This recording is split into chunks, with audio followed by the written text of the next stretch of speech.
Les logiciels malveillants. Qu'appelle-t-on logiciel malveillant? Il s'agit de logiciels créés dans le but de nuire.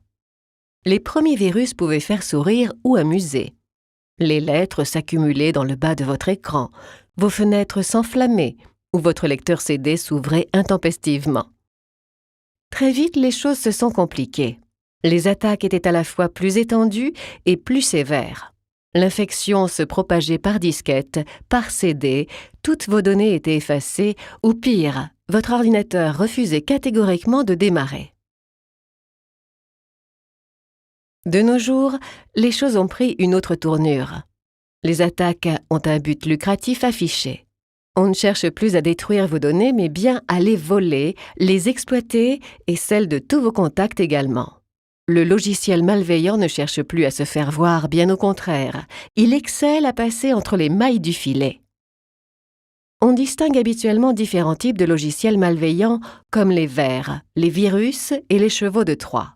Cependant, il existe bien d'autres catégories, et les attaques actuelles combinent plusieurs techniques. Voici des éléments qui vous permettront de reconnaître les grands types de menaces et d'agir en conséquence.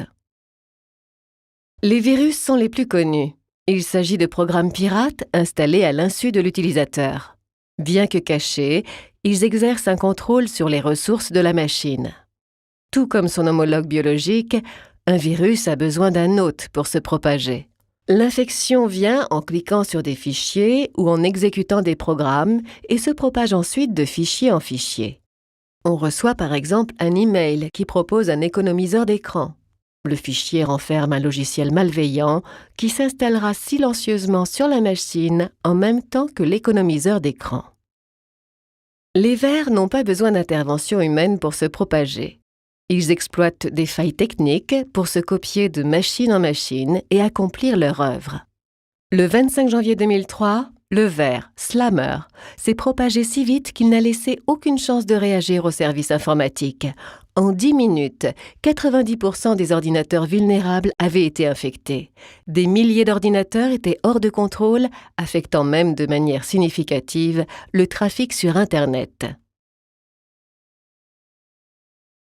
Après avoir vainement assiégé Troie pendant 10 ans, les Grecs ont l'idée d'une ruse pour prendre la ville.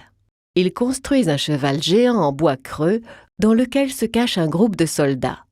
Les Troyens pensent qu'il s'agit d'une offrande. Ils tirent le cheval dans l'enceinte de la cité et festoient. Pendant la nuit, alors que les Troyens se sont assoupis, les Grecs sortent du cheval et ouvrent alors les portes de la cité, permettant au reste de l'armée d'entrer, de piller la ville et de massacrer ses habitants. Par analogie, on appelle cheval de Troie des logiciels qui sont utilisés pour créer et maintenir un accès permanent, non autorisé à une machine. La machine est sous la maîtrise de la personne malveillante qui a alors accès à tout moment aux ressources et données telles que fichiers, carnets d'adresses, mots de passe, etc. Ça n'arrive qu'aux autres. Personne n'est à l'abri. Les chemins de l'infection sont multiples. L'Internet, bien sûr, mais il ne faut pas oublier les DVD, les clés USB, ainsi que les emails et les fichiers dans lesquels un logiciel malveillant se cache. Il ne faut pas attendre d'être infecté pour prendre la menace au sérieux. En effet, les conséquences sont souvent désastreuses. La perte des données, la destruction de programmes, la mise hors service de l'infrastructure peuvent sévèrement affecter les affaires. Votre réputation est en jeu. Les données de vos clients se retrouvent sur la place publique, vos documents confidentiels pillés et vos partenaires sont attaqués et infectés par vos propres ordinateurs. Tout cela sans compter les indisponibilités et le travail pour tout restaurer. Dès lors, quelle protection convient-il de prendre? Afin de réduire l'exposition aux attaques, des règles simples doivent être appliquées. Mettre à jour les logiciels et le système d'exploitation. Préférez les mises à jour automatiques directement chez l'éditeur. Installer les logiciels de sécurité, antivirus, firewall et les tenir à jour. Un antivirus périmé n'est d'aucune utilité. S'abstenir d'ouvrir des mails ou tout fichier qui semblerait inhabituel. Éviter de télécharger des programmes inconnus, par exemple des jeux, des économiseurs d'écran. Ne pas cliquer sur des liens ou des images dans des emails. Il ne faut pas se fier aux icônes ou aux noms des fichiers. Finalement, mieux vaut prévenir que guérir. Il est vital de sauvegarder régulièrement ces données.